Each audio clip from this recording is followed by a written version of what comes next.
It's time for the top stories on NileTV International. I am Bsmة. President Abdel Fattah el-Sisi received on Wednesday his Indonesian counterpart Prabowo Subianto in Cairo. During their meeting, the two leaders discussed means to boost bilateral ties in various domains, in addition to a number of regional and international issues of common concern. In a joint communique, the two leaders confirmed their deep desire to abide by strengthening bilateral relations in various domains. El-Sisi and Subianto appreciated the successful convention of the Egyptian-Indonesian Trade Committee in June 2024 and affirmed the significance and benefits of the cultural exchange in cementing ties between the two nations. On the situation in Gaza, Syria and Lebanon, the two leaders confirmed the significance of attaining peace and stability in those countries. The two leaders also held a joint press conference.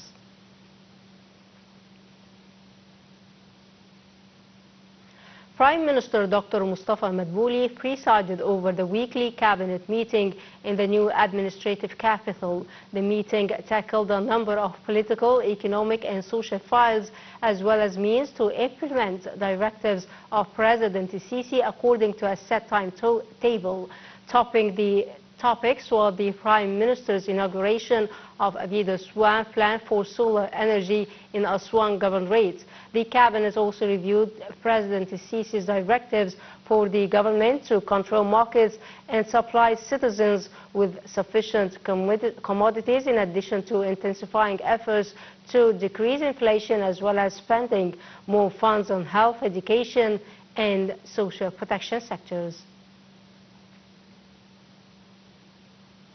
The United States, joined by Arab mediators, sought to conclude an agreement between Israel and Hamas to hold the 14-month-old war in the Gaza Strip, where medics said Israeli strikes killed at least 20 Palestinians overnight. A Palestinian official close to the negotiations said the mediators had narrowed gaps on most of the agreement's clauses. He said Israel had introduced conditions which Hamas rejected but would not elaborate. Israel's campaign has killed more than 45,000 Palestinians, displaced most of the 2.3 million population, and reduced much of the coastal enclave to ruins. The UN envoy to Syria called for free and fair elections after the ouster of President Bashar al-Assad, as he voiced hope for a political solution for Kurdish-held areas. Years of civil war have also left the country heavily dependent on aid, deeply fragmented and desperate for justice and peace. Addressing reporters in Damascus, UN Special Envoy Geir Pedersen said there is a lot of hope that the UN can now see the beginning of new Syria. Dear viewers, by that we come to the end of our top stories. Thanks for watching, and I'm Bsmة signing off.